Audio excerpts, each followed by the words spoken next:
Yan. So, kung galing ka ng Pulilan, dito daan mo, may hinarang silang mga motor. Grabe. Grabe talaga, guys. Ayan, oh. Para wala makaself-lusot papunta doon sa venue. Yan, oh. Hinarang. Nagkaisa ang mga pulis dahil sa utos. Yan, oh. Yan, oh. Grabe talaga, guys. Madami po lang mais na pinuntahan po namin. Davao, Cebu, Tagum. Dito lang ho nagkaroon ng blocking na ganito. Ayan po ang ginagawa nila. Andito po tayo, pakita po natin.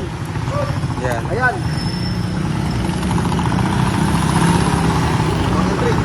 Yan, hinarangan. Hinarangan na talaga. Hinarangan po lahat ng pupunta po roon. Grabe. Sa harap yan mismo ng Barangay Poblacion. Yan, oh.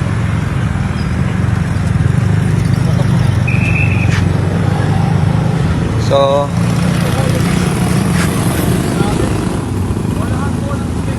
lahat na pupunta sa mga isog rally, expected nyo na po ito. Itargayin natin yung polis. Bakal! yan ang pulis, inosente daw. Magandang malo po.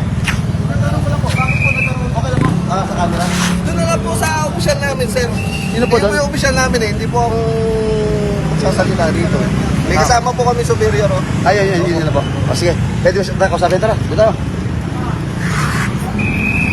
Okay, ito ang totoong mahiso, guys. Yan, talagang kailangan na nating lumaban. Hindi pwedeng ganito. Ayan, oh.